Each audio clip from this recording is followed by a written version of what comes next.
Well, the balance of risk is very strongly in favour of children actually going to school, because many more are likely to be harmed by not going.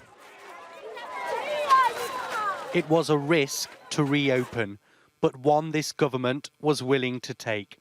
COVID cases rose, children were sent home, some schools had to shut again. In this second national lockdown, they are excluded and education will continue. But the largest body representing teachers in England believes it's a huge mistake. We wouldn't want schools completely closed. We think they should be open to key workers, to the children of NHS staff or Tesco delivery drivers, and to vulnerable kids.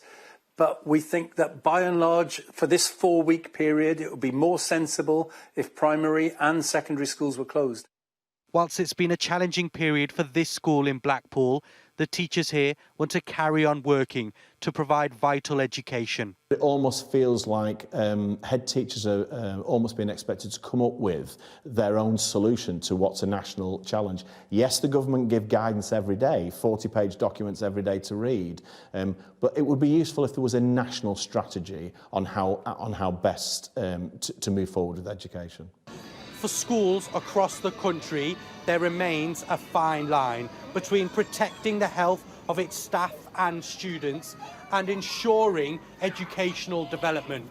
For many, it's a tough battle to contend with. After last night's announcement, the mood amongst parents is mixed. I think schools are probably the worst thing in the world to be open at the moment. Is it above their health? That's what you've got to look at. I mean, you can be as intelligent as you want and learn as much as you want, but if your health's not there, then what's it worth? I'm confident that if it did become a risk, that they would do what they did earlier in the year and close the schools and would go back to homeschooling.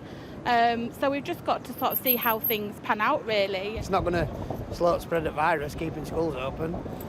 You shut something, you shut it all, in for a penny, in for a pound. Unlike many occasions during this pandemic, the Labour leader is supporting the Prime Minister to keep schools open. But the Mayor of Greater Manchester thinks otherwise. If we are to break transmission, it will require a period of closure.